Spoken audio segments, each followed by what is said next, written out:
And we're back, another Sunday, as you know, Appalachian Trail Day. So last time we left off with me crossing the Kennebec River.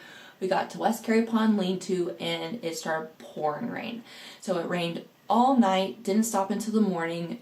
Everything was soaking wet. It was just like rivers, the trail became rivers essentially. You were walking through running water. That was your way to know where you were going. So rain became a very prevalent thing in our days from that point forward. But at this point, today's talk is not really going to be about things that started really happening. It's things that start kind of like building up, things I'm starting to realize, and it's going to be leading to a major event. So, on the day after the Kennebec River, as we're packing up when we get to camp, I guess not packing up, when we get to camp that night, I really start to look at our food supply. And because every night I would go to bed, sit in my sleeping bag as Riley was sleeping, eat my dinner, and look at the trails, like the trail log, like the miles coming up, and I'd be like, okay, here's how much food I have, here's how many days I think it's going to take us to get there, here's where like my excess supply is, and how much wiggle room we really have. And that night, as I sit down and look at everything, I'm getting a little nervous. I'm like, okay, we have a lot of food. We have about 12 days of food, but I don't think it's going to be enough to get us to where we need to be before our next drop-off, or trail day, which is going to be at Pinkham Notch. Pinkham Notch is like a little, almost like a summer camp area, right before you get to the Presidential Mountains. So it's on the northern side of the Presidential Mountains. It's almost like base, like if you were thinking like Mount Everest, it'd be like Mount Everest base camp, where everyone goes and stays and waits, and then they do like little hikes up, and then they come back. By no means am I comparing Everest to Mount Washington or the Presidentials, but like that's kind of like where you would kind of like get that image in your mind. It's almost like a summer camp, so it's like a small little hotel thing that you would go to like as a summer camp when you're a kid.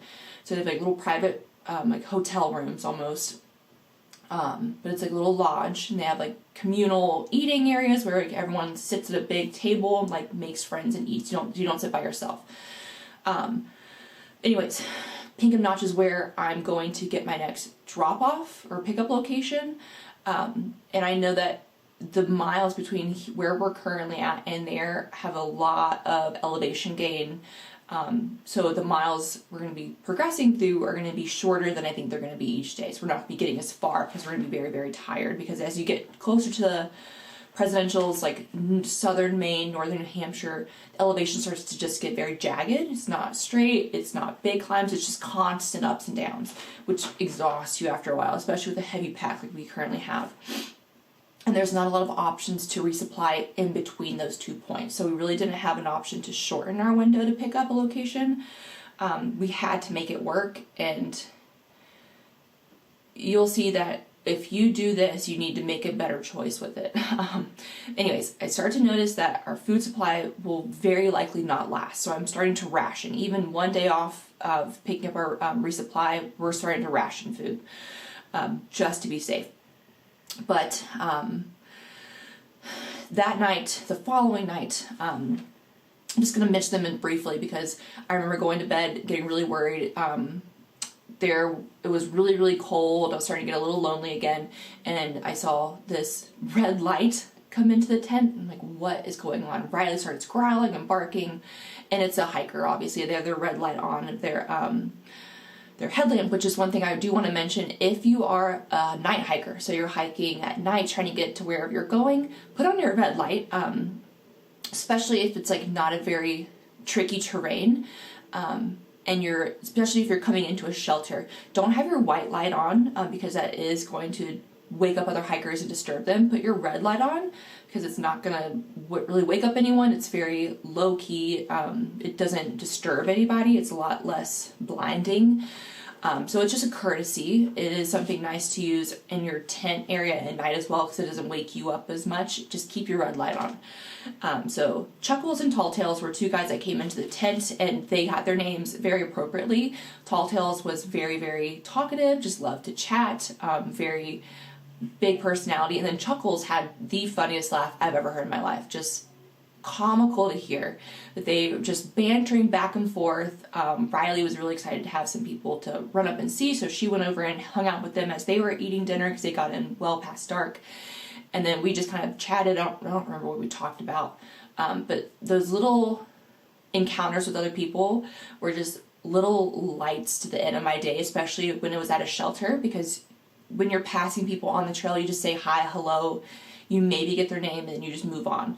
But at camp at night, you kind of, you don't really bond, but you do share experiences. You talk about what you've been through, what you're looking to do, kind of a little bit more in depth about yourself and kind of like what you're going through. Then you also get the same in return from them. You also get a lot of knowledge from each other. And again, like, I have their names written down, so like I know like what their trail names were. It's just kind of like they are stuck like in my story with me.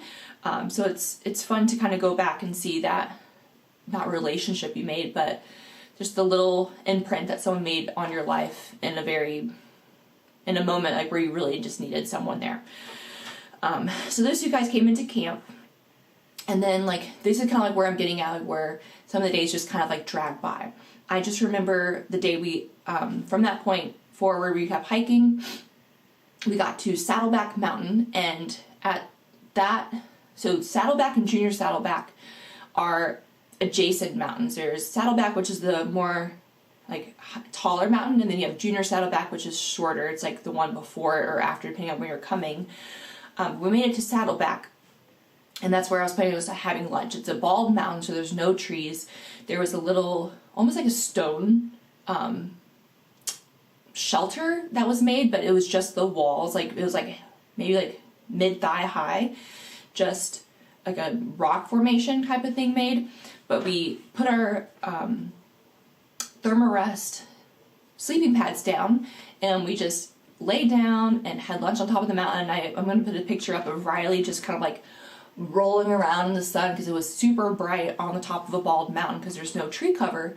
So it was cold in general. It was like mid-50s during the day now, but with the sun beating down on us, it felt great. So we just kind of like took all of our nasty things out of our packs, let them air dry out in the sun with us while we ate and had a nice, easy, slow lunch on top of the mountain. This is also the point in the hike where I start to get severe hiker hunger. So hiker hunger is where you just start dreaming about food all day, all night long. And the only thing I wanted, well, two things: coffee, as we mentioned last time, and Pizza Hut, specifically stuffed crust, extra cheesy pizza. That's all I wanted. And anytime I got cell service, I'm like, where is the nearest Pizza Hut? And I'd see if they would deliver to the trail. I never found one. I'm sure there was a way I could have done it, but that was like that all day. I was like, where can I get Pizza Hut? Where's the nearest road? I wonder if there's a Pizza Hut close by, and I wonder if they can drop it off at the trail for me. Especially when you're rationing food like we were doing at this point in our hike, because I was not eating as much as I wanted to. I should have been eating like 5,000 calories a day, and I was probably closer to like 3,500. Wasn't counting calories by any means, but I know I was well under eating what I need to be eating for the amount of like what we were doing hiking wise. So food just consumed my soul and my mind all day and all night. I would go to sleep dreaming about food. But and so from the first day that I mentioned that I really started to worry about our food supply, that was the night after we crossed the Kennebec. About 3 days later, that's when I realized we will 100% run out of food before we get to Pinkham Notch. Like, there is zero doubt in my mind that we will run out of food. Because I don't remember how many days it was. I'll have to go back and look at it, but from the point that I realized that we will run out of food, like, there is not a doubt in my mind. There are only 2 roads between where we are currently at and Pinkham Notch.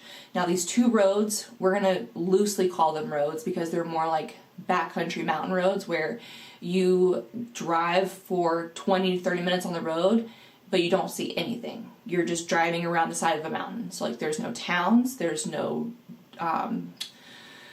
driveways, there's no side roads, there's no gas stations, there's nothing. 30 miles, 30 minutes, whatever you want to call it. There's absolutely nothing. Now, that's a car. So imagine you're a hiker and you have no way to get there. You have two options. You can walk from the trail to where you think or hope a town is going to be, or you can try to hitchhike. But again, very secluded mountain roads. You may get a car to a day, not necessarily like an hour, but a day, especially this time of year when it's really starting to get cold. So from where we are at to where we're getting to Pinkham Notch, we will run out of food. There is no doubt in my mind. Not just me, but Riley as well. So we have to somehow get food before we get to Pinkham Notch. And again, there's two roads. There is East B Road, which is the most southern road, and then there's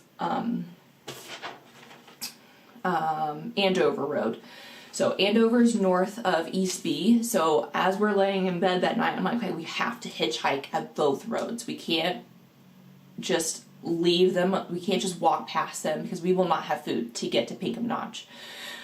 So I'm starting to plan how we're going to try to hitchhike our way into town, how much time we have to allocate to hitchhiking, because again, what time I'm not using to hike, I'm using to hitchhike, but if I'm not seeing cars, I'm not getting a ride, I'm wasting miles that we could be hiking and getting closer to Pinkham Notch where we could possibly get there with a little bit of food in our system. But the longer we stay and hitch, the less of a chance we have to get to Pinkham. So there was a big trade-off in that sense.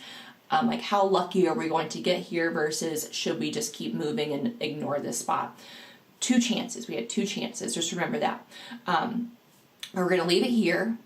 We will 100% run out of food. It's going to happen. And then we are trying to get to Pinkham Notch before that's where we take our first 0 day. So you have Neros and zeros on the trail. Nero is where you take an almost 0 day. You're hiking like under 10 miles, usually closer to 5 or less. They're near 0 days, that's why they're called Neros. And then you have a 0 day, which is where you hike 0 miles on the trail, you make 0 progression. That's typically where you're staying in a town or you're just hanging out in your tent for the day or you're resting. Once we get to Pinkham Notch, we are going to be taking a 0 day. I think we actually end up taking 2 before we hike the presidentials, just to kind of give us like one last big rest before we conquer the biggest part, the biggest thing we've been like looking forward to and really working to get to on the hike. That's been the biggest anxiety factor for me. And then we're going to move through there. But that's where we're at right now. We are still a few days out from Pinkham. We are about to make our way down to Andover and East B Road, which we're going to be hitchhiking, and we'll pick up at that point next time. Bye.